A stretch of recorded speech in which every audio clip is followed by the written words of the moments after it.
Assalamualaikum warahmatullahi wabarakatuh. Selamat sore semuanya. Sore hari ini di pertemuan keempat kita ya untuk mata kuliah Sistem Informasi Manajemen. Mungkin suara saya agak kurang keras karena saya tidak pakai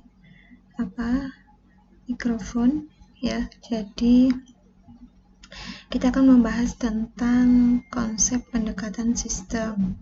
Bagaimana sebuah sistem mampu memberikan solusi untuk sebuah organisasi atau untuk support bisnis.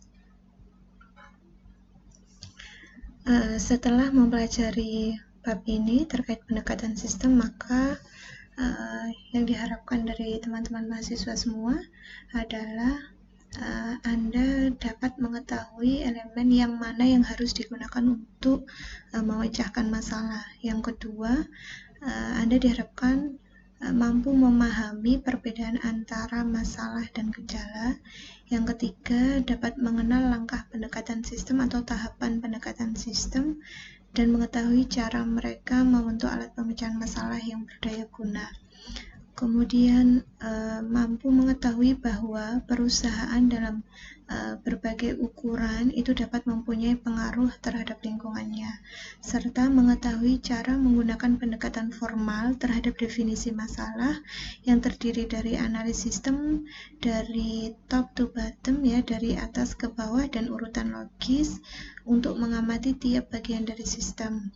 Kemudian yang terakhir dari pembahasan ini, mahasiswa diharapkan dapat menggunakan pendekatan sistem untuk memecahkan masalah bisnis. Teori dasar sistem, jadi apa dan mengapa sistem itu?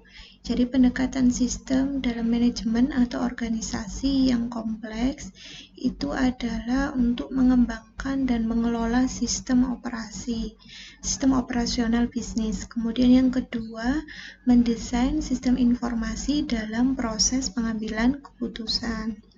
Nah, alasan pendekatan sistem ini yaitu meningkatnya kompleksitas masalah di sebuah organisasi atau itu perusahaan.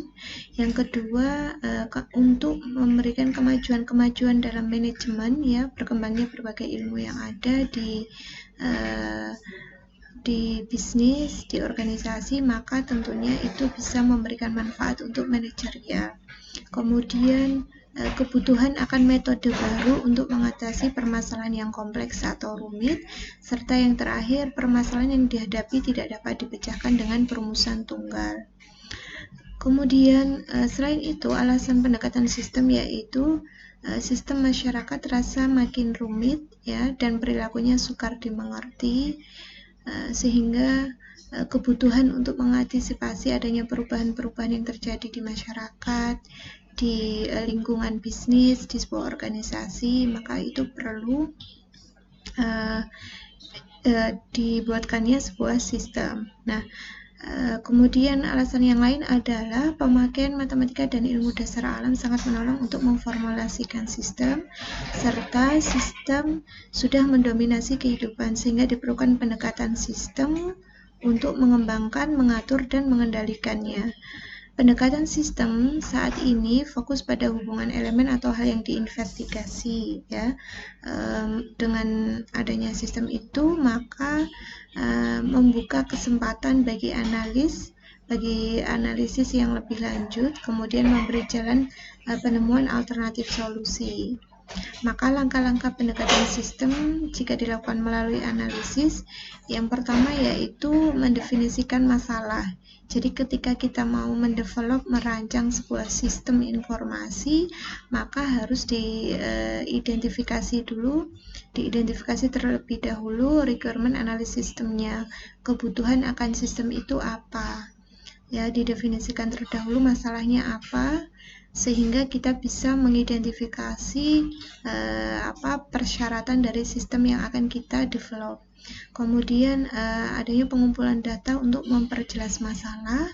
Kemudian langkah berikutnya adalah identifikasi alternatif solusi ya, jika ada solusi alternatif. Kemudian evaluasi alternatif. Kemudian pemilihan alternatif yang terbaik dan implementasi solusi atau tindak lanjut atau follow up ya. tujuannya adalah untuk menjamin solusi yang dipilih itu sudah benar-benar efektif. Maka yang perlu diperhatikan dalam tahapan analisis sistem itu adalah melihat permasalahan yang ada itu sebagai suatu sistem. Yang kedua, mengenali sistem lingkungan, kemudian mengidentifikasi subsistem yang ada pada sistem tersebut, kemudian melakukan analisis bagian-bagian sistem itu secara berurutan. Jadi contohnya, misalnya ketika kita mau mendesain ya, merancang sebuah sistem informasi akademik di Universitas Muhammadiyah Gresik, maka masalahnya kita harus definisikan terlebih dahulu. Asumsikan saja ketika siakat itu belum ada, maka masalahnya seperti apa yang dihadapi oleh UMG, sehingga UMG sangat perlu diberikan solusi di mengimplementasikan sistem informasi akademik itu. Tentunya ada beberapa banyak hal ya yang jadi masalah di situ.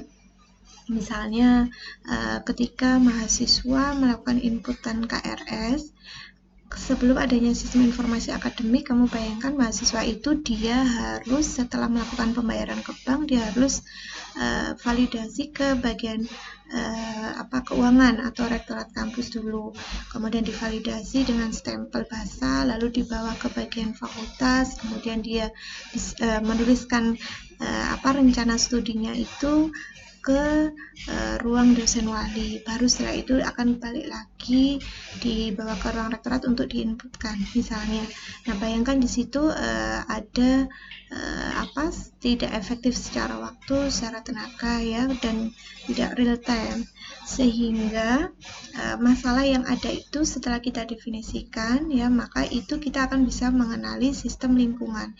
Jadi lingkungan sistem yang akan kita bangun, kita akan paham. Ketika kita mau membangun sistem informasi akademik di lingkungan Universitas Muhammadiyah Gresik, karena lingkungannya lingkungan akademik, maka kita tahu di situ siapa stakeholdernya, kemudian stakeholder itu pihak-pihak yang diuntungkan dengan sistem itu tadi ya, ada dosen, ada mahasiswa, ada dosen wali, ada kaprodi, ada bagian keuangan yang memunculkan informasi terkait tagihan ataupun tagihan pada saat kamu input KRS itu, ada praktikum dan lain sebagainya.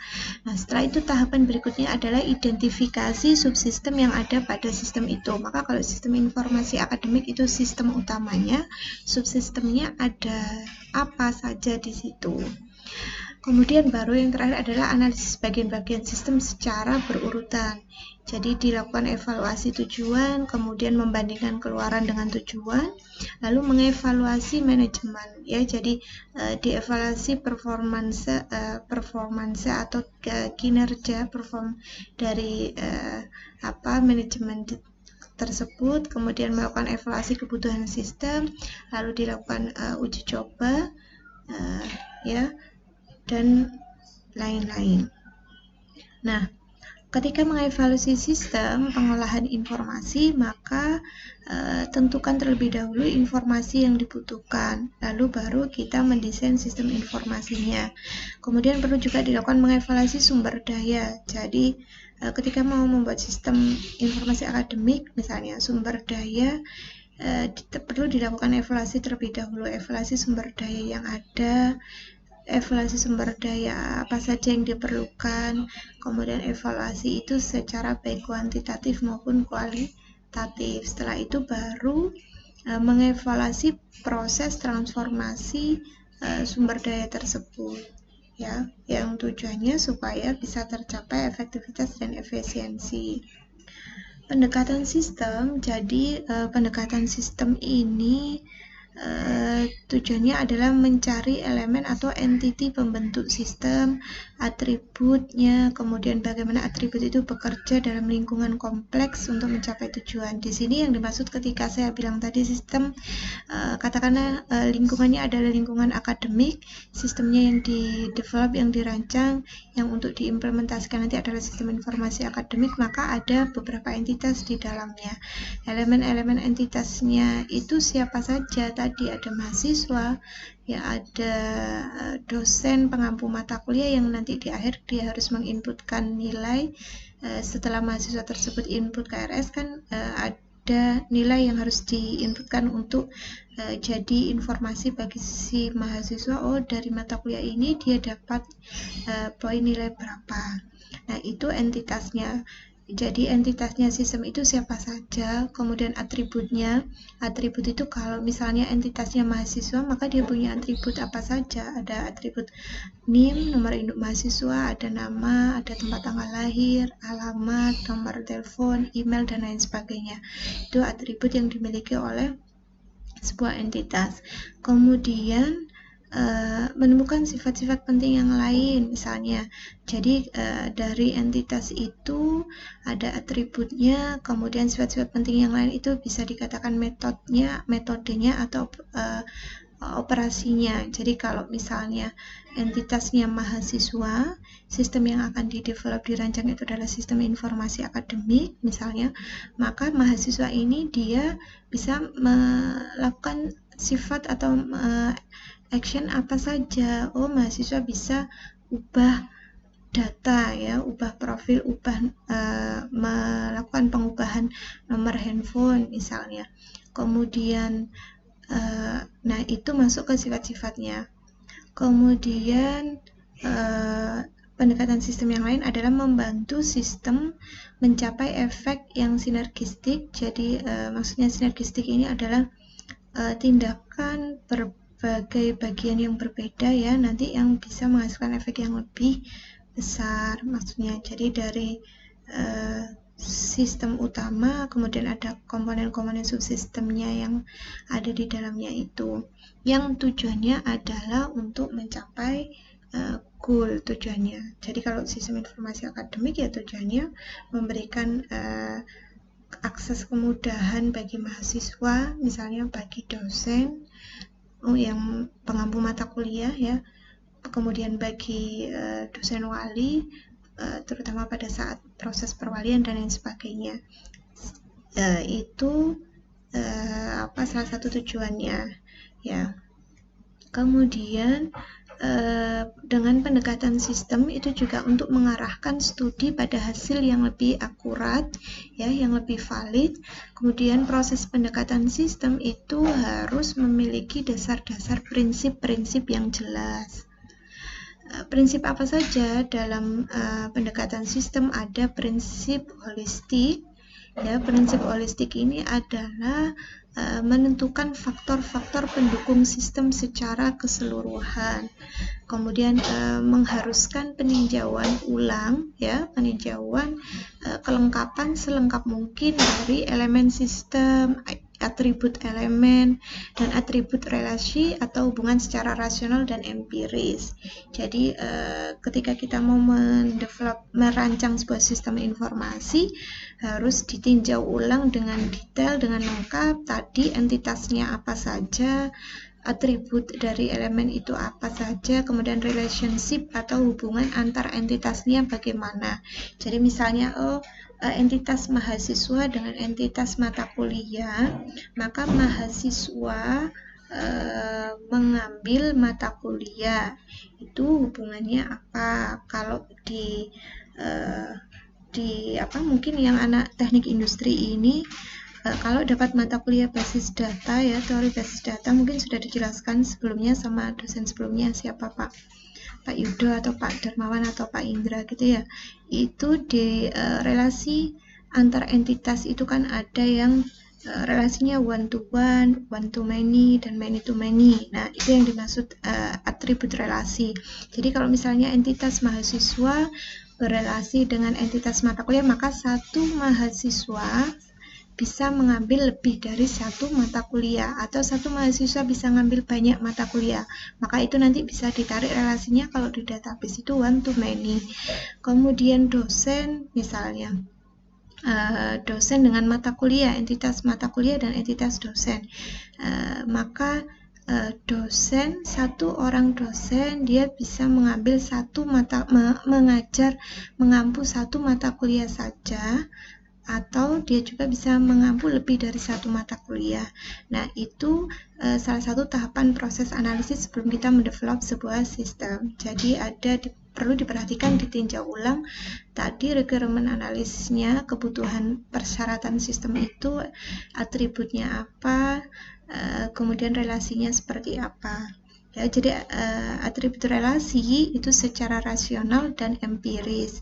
Yang dimaksud secara rasional itu dia bisa memecahkan masalah bersandar pada akal, pada relasi itu tadi. Kalau itu, kemudian kalau empiris, memecahkan masalah berdasarkan pengalaman, temuan, uji coba maupun observasi atau pengamatan. Kemudian kalau prinsip holistik ini, pendekatan ini cocok untuk studi-studi makro, misalnya dalam bidang pendidikan, ekonomi, sosiologi, dan politik.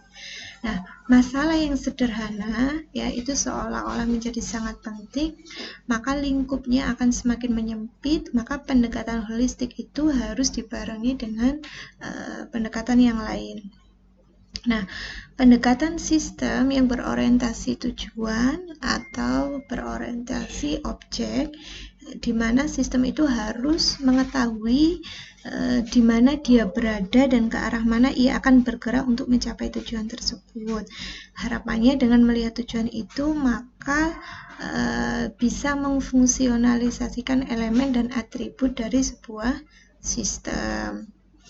Prinsip yang kedua dari pendekatan sistem itu adalah, selain prinsip holistik, adalah prinsip teleologi. Jadi kalau teleologik ini dari kata teleologis, dari bahasa Yunani ya, teleos, artinya adalah tujuan, kemudian logos adalah kata atau pikiran. Jadi tujuan dan akibat. Bagaimana ketika pendekatan sistem itu adalah berdasarkan prinsip teleologik, itu adalah cara berpikir teleologis, bukan benar atau salah, tetapi baik atau tidak baik.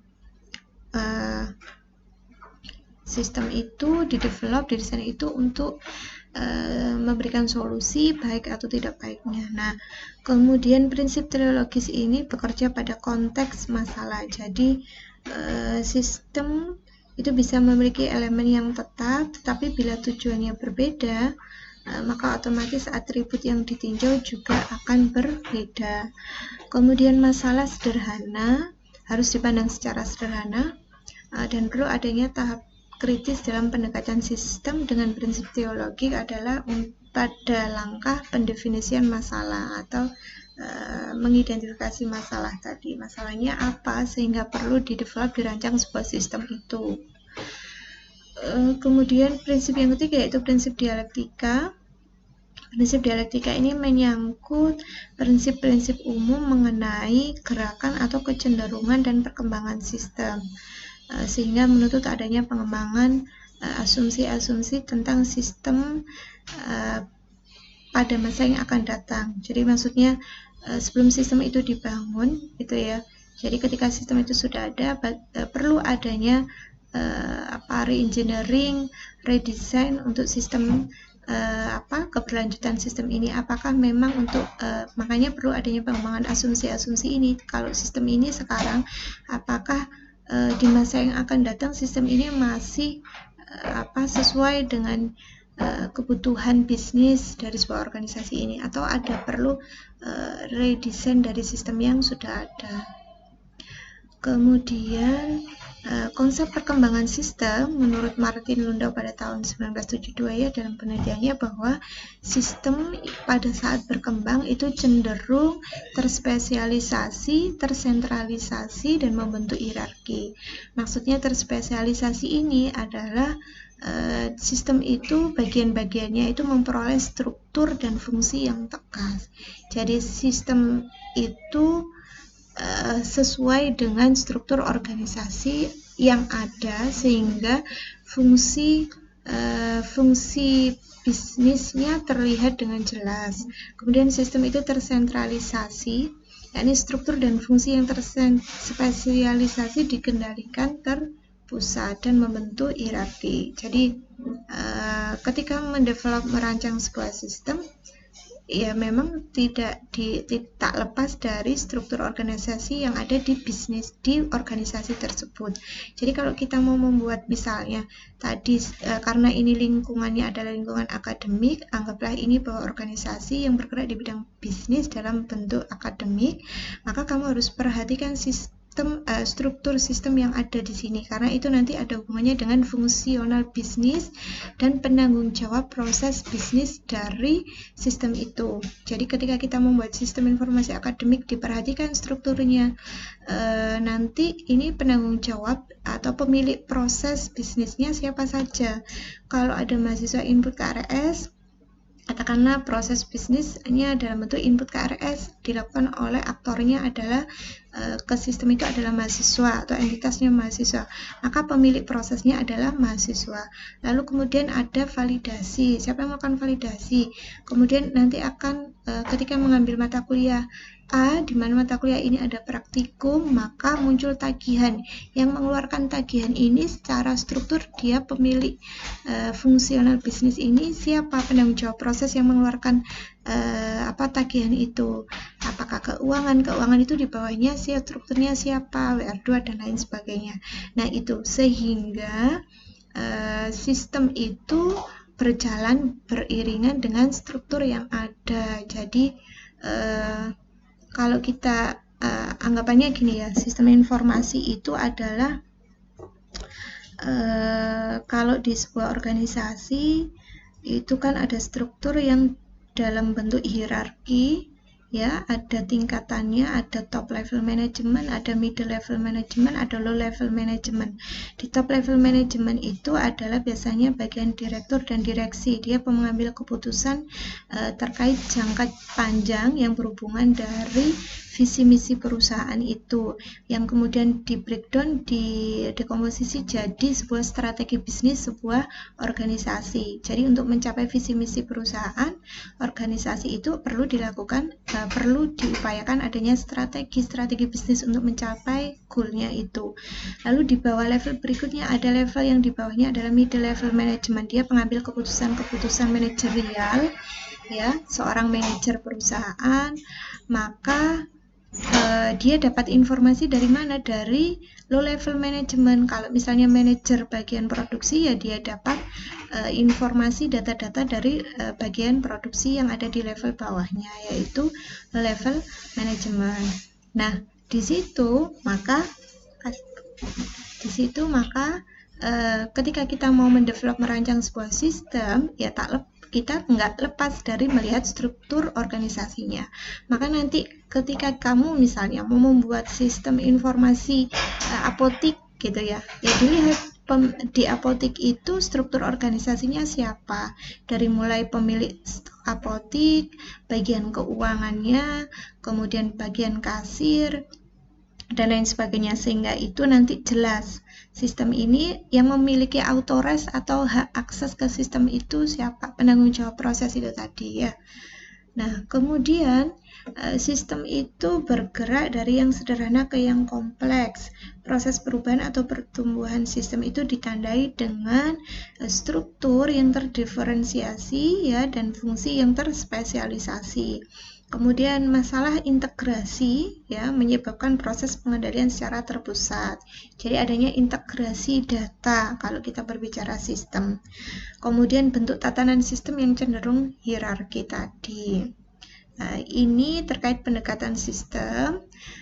Kalau ada yang mau ditanyakan, silahkan tuliskan di kolom komentar di channel YouTube saya, atau bisa juga di WA, atau bisa juga di Learning Management System kita di spada.umg.ac.id. Insya Allah PPT-nya dan video penjelasan ini saya buat sesuai dengan buku ajar sistem informasi manajemen. Lebih lengkapnya ya memang di modul buku. Saya akhiri, Assalamualaikum warahmatullahi wabarakatuh.